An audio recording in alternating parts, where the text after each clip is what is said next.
thought in my family it's just the normal boys thing. But now it started I started using every weekend. Now we are in 2002. I joined the wrong peer group, if I can say so. And we used to drink every weekend. From Friday all the way to Sunday, it was a binge. We would engage in drinks, and it's the same drink, the same hard drinks.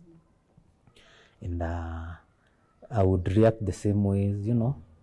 Yes, but I think my parents did not think it was a problem. Maybe they just thought it was the boy. I was just being a boy by then. But for me, I was using it for all the wrong reasons. I lost my brother in 2008. My younger brother, he was 2 years younger than me. So yes, I'm the only son. I'm the fourth born. I have 3 elder sisters, and 1 younger sister, but they are not young, of course. Okay, being 2 years younger than me, he wasn't very young. But by then, you know, I didn't know I have a problem.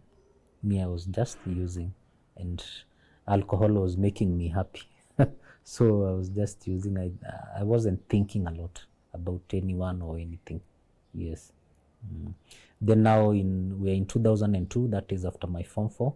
I was recruited in the military as a cadet officer. I remember I joined in August 2002. But before that, I had in July. There's a bash or a party I had organized for my friends, and we drank a lot. And at that point, I think my dad realized this guy has a problem, because I remember he was not happy with the way that we drank, because we drank a lot and we did a lot of mess. Okay, my dad also, I can say he was not an alcoholic, but he used to consume. Maybe he was a hard drinker, because okay, he brought us up well and all that. He used to provide, but he used to drink. Sometimes he would drink and Responsibly. Yeah, let's say responsibly. But he used to consume, but he was not an addict. He realized that the drinking was not okay, because I remember he cautioned me. Now that was 1 week before I joined the cadet course. So he cautioned me and he told me that drinking, you cannot continue with that drinking. It's not good. Actually, he even wanted to beat me up, but now I was already a bit. He couldn't anyway. Yeah, but he was pissed off. So now I got into the military. Of course, during the training we didn't have access to alcohol and all that. Addiction, it comes in stages. So now maybe I can say in Form 3 I started experimenting the initial stages. After Form 4 I was using socially. Then it became habitual use. So by the time I was getting into the military, I can say I was still a social user, a habitual user. I was not yet an addict. I was not yet to that stage of addiction. So now I got into the cadet training, and after the training, after the passing out, now we had access to the officers' mess. After when we had access, I remember the first after training, like after 10 months. Yes, 10 months. Now we are from phase 1. We are already done with phase 1 of the training as a cadet. Now we are in phase 2, where we are doing military science and all that. Now we are advanced. So we have access to the military mess and all that. Where there are drinks and they are cheap. Yeah. So remember, my problem is still there, but it kind of got like, it was like halted for some time.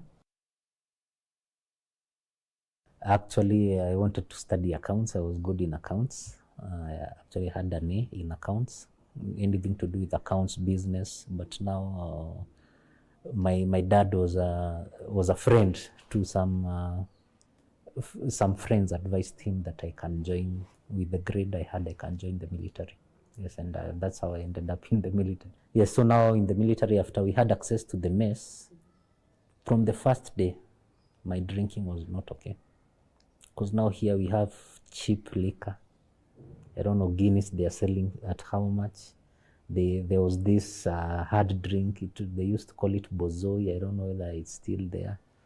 And it's cheap, so my drinking was not okay. From the word go, it was not okay. And of course, I started messing up because my drinking used to be violent and all that. So I started messing up, and you know, now I'm being trained to be an officer.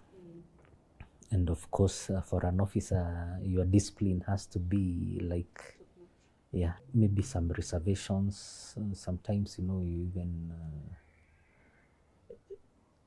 you have issues with yourself from your childhood and all that. Because now the drinking is not normal. It's not social drinking. You are drinking to like cover up something. So, and in such an instance, you end up drinking too much. Yeah, you end up drinking too much, or using, okay, you're not using like the other people, because other people can use one and go and sleep. But for me, when I start, I can't get out of there. And, you know, so my discipline, it became very bad. And at some point, I was given a lot of warnings. And it got to a point where I had to be discharged. I did something and I had to be discharged. I was discharged dishonorably. To be honest, I did not serve. I was discharged 1 week to pass out. Before 1 week to my passing out. And of course, I was jailed for some time. You have to be jailed, you have to be put, they call it guard room for some time, for its disciplinary and all that. Not long, I think I stayed for 60 days. Yeah, and do you access them to loans? No, you are just there, but there's hard work, so you can access hard work.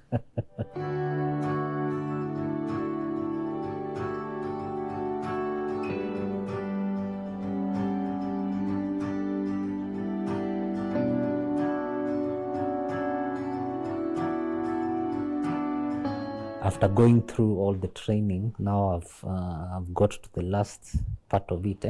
I'm just about to pass out as an officer, as a second lieutenant.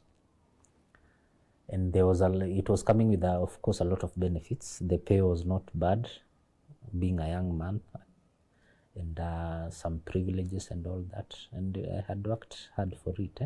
So it was a trauma, actually. I was young. So I think that it marked the beginning of now the real addiction. Everything else was just for show. So from then, instead of changing, I got worse. Honestly, at the back of my mind, yes, it used to trigger, but there's nothing I could do about it because I was already in addiction. Yes, I was already sick. I think for them, what they should have done, if they knew, they could have taken me for counseling or something. I'm already in addiction, so I don't even care. Me, I only care about my drink. And that's why we say addiction is a disease. And a lot of people don't understand that. You know, you get in addiction, you get to a point where you lose power over your choices and your actions. Now all your choices and all your actions,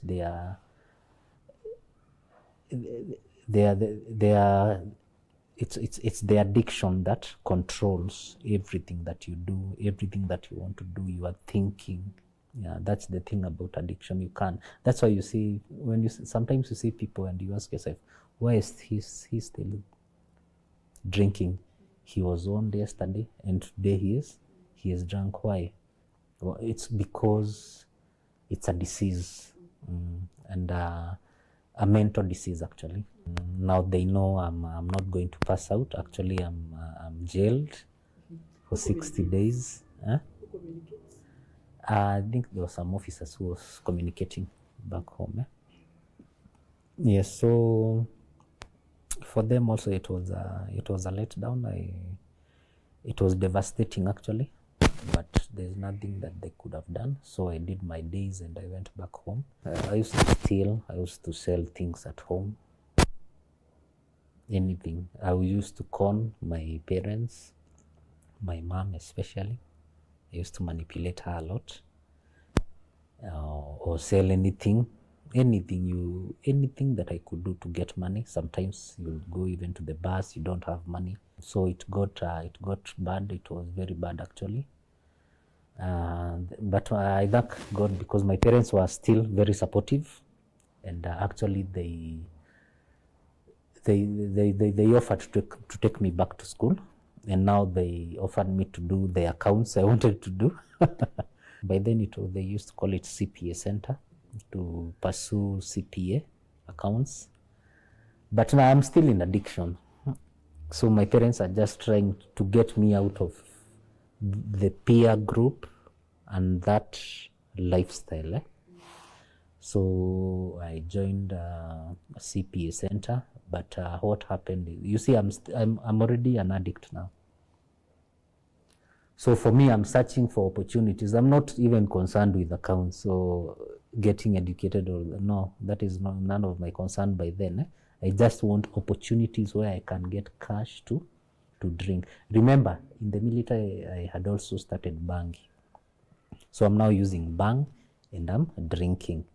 And I'm also, I have also started chewing mogoka or mirai. So I'm now a poly addict. I'm using. Then, you know, in the drug dens, or the bays, we used to call them bays. People are using everything. So you want to try everything. You want to try alcohol with miraa. You know, there's when you take alcohol and miraa, you won't get too much drunk with alcohol because the miraa will, one is a depressant, one is a stimulant. So zitaka half. You won't get too much drunk. When you're using miraa and you're still using bang, the bang won't take you. You won't become very high. There'll be in average, all of them, and the feeling will be good. I went to the CPA Center, but even by the time I was within the first week, I had already discovered that behind CPA Center is, I think, Huruma and Madare, and there are a lot of wine shops, a lot of bangi, a lot of stuff. So I used to go, but I was not getting into class. I would go, then I would go backward. I mean, in the back streets behind the university, and I used my stuff, then go back home. But then I realized that I'm wasting a lot of fare to come all the way from Thika to Survey and back, all that money. I used to be given, I think, like 500 per day. So I decided, why am I wasting all this money with the fare? Why don't I just use it where I am in Thika? So that's how I dropped out in the first 2 weeks. Nothing. Okay, I think I attended class once or twice, but I was always high. So in 2 weeks, I had already dropped out. I was not interested. Now I'm deep in addiction. So but I'm still getting the fare every morning. I'm going, but now, you know, I'm using miraa, I'm using alcohol. So what I've told you, yeah, they can't like notice, but they can notice something, but not totally. But of course, by the time the semester was ending, they had already known I had dropped out. Because you see, I'm still, instead of going to school, there are people who are just seeing me around with the wrong group. So I dropped out of KCA. Then my dad asked me, what do you want to do next? You know, they didn't want me to stay idle. So I told them I want to be a DJ now. So they told me to search for a school where I can do DJ, and there was this school. It was called a college, Shangtao. It was in Hazina Towers, Nairobi. So I go there. Myself, I'm going to be a DJ. You know, my thinking now, I've already lost the power. My thinking is controlled by the drinking and the drugging. So I'm just thinking weird stuff. So I go to Shangtao. They have paid the fees for the whole semester, just like in KCA. But then when I get to Shangtao, that college, they started to telling us to write notes, to sit in class, write notes. And I'm like, what for? Me, I came to be a DJ. What do I need to write notes for?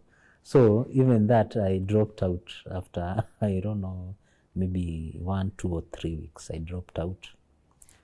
And now my parents were devastated. They couldn't understand what was happening. I think by then there were no rehabs or something. I don't know. But they didn't give up. So in the same year, 2005, in August, they organized, and I went to, now they decided, or they thought they had to change environment. Maybe Kenya is not okay. Maybe they can take they can take me somewhere else where it's a different environment. So I went to India to pursue biochemistry. Actually, I was admitted at Madras University to pursue biochemistry. You know me, I'm not interested, like I'm in drugs.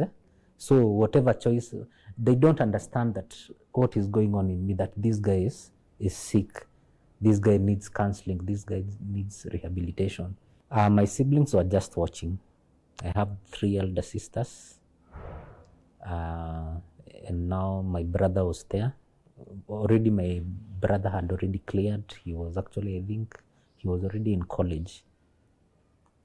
Then my sister, my small sister, by then, I think she was clearing her Form 4. They were just watching their brother, the dramas, and they were used to dramas, a lot of things that were happening. So I went to India. I remember in 2005, I think August, September. But when I landed, the good thing is my sister was also there. The third born, the one I'm following, because I'm the fourth born. So we used to stay together.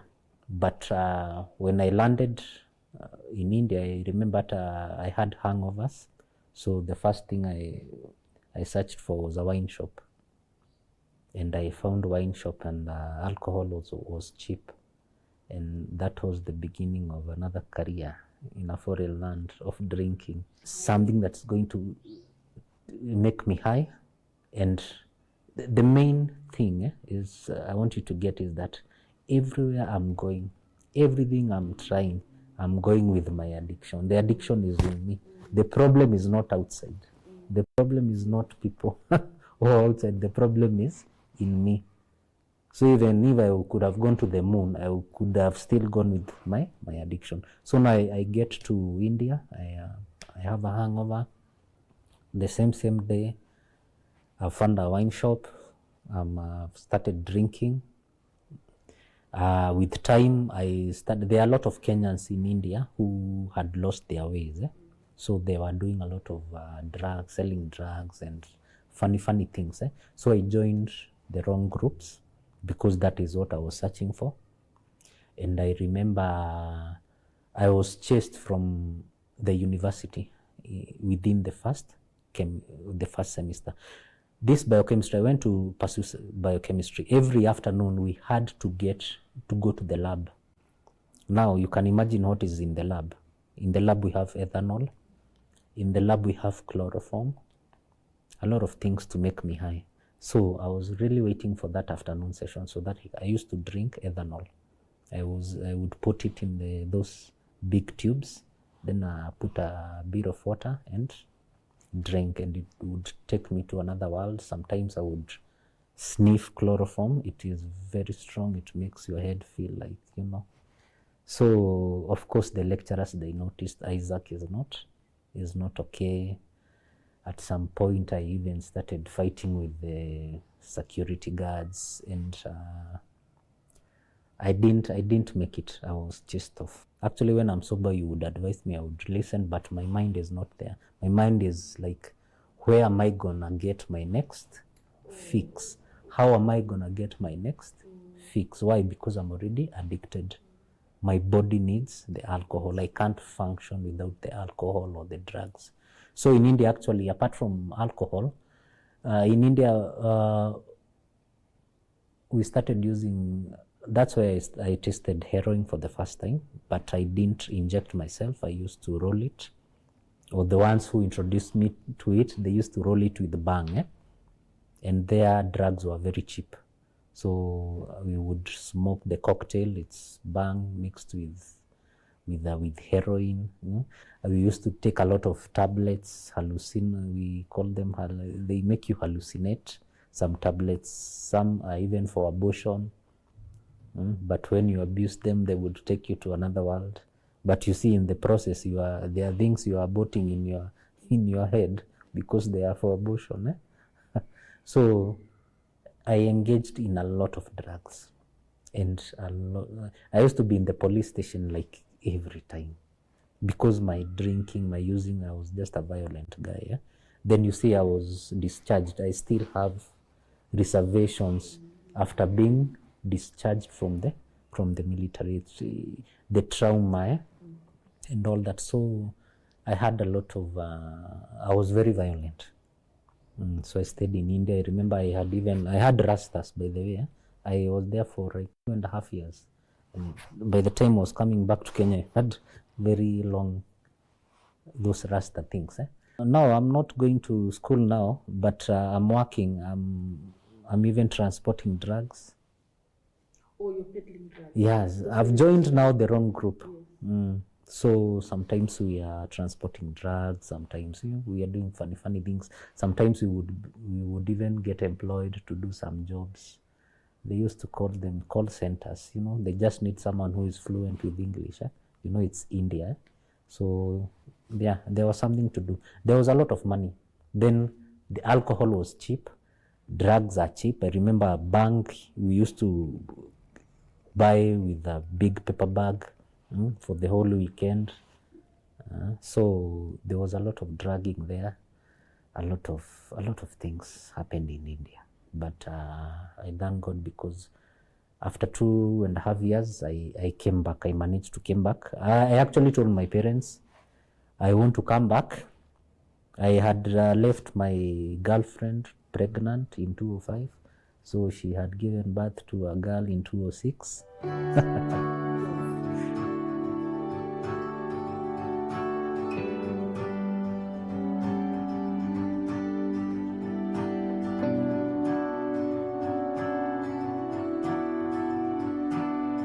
When I started using, now in high school, you see now the inhibition was gone.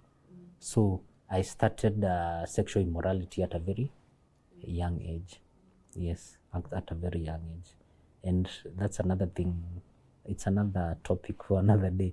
But I started sexual immorality at a very young age. I remember actually in 2002, that is immediately after Form 4, there's a girl we engaged. She also used to drink, and actually she got pregnant, but she aborted. So there was a lot of sexual immorality. So by the time I was going to India, there was the current girlfriend that I had, she was pregnant, and she used to love me. So she had hopes we can have a life. So she didn't abort, she kept the baby, and she gave birth in 2006, a girl, baby girl. So when I was in there, my brother used to tell me, hey, we are going to visit your daughter, oh, nini. So all the time, yes, I'm using, but I know I have a daughter, I have to see my daughter. In India, a lot of things happened. I lost a few friends. Some were maimed because of accidents. Now we are using everything and we are in motorbikes, that life. Some have overdosed. Actually, I have a friend who took a whole bottle of vodka. We had a competition. He said he can finish. So he took it all. And He finished, by the way. Then he went and slept, but he didn't wake up. That was the end of him. So his body was just shipped back home, and a lot of other things that happened. So at some point I started feeling, I'm also going that way, I'm also going to die. Also, But your conscience is still there. yes, I have that bit of conscience. So, and I really wanted to see my daughter. So I remember I actually talked to my brother, to talk to my parents, to send me a ticket, and also to find me a rehabilitation center because I needed rehabilitation. But at that point now I had thought and decided now the life that I'm living, I need rehabilitation for the sake of my girl. And by the way, the same girl is now 19. I took her to college, the Dan Kimathi University. She's now 19. So it's by the grace of God.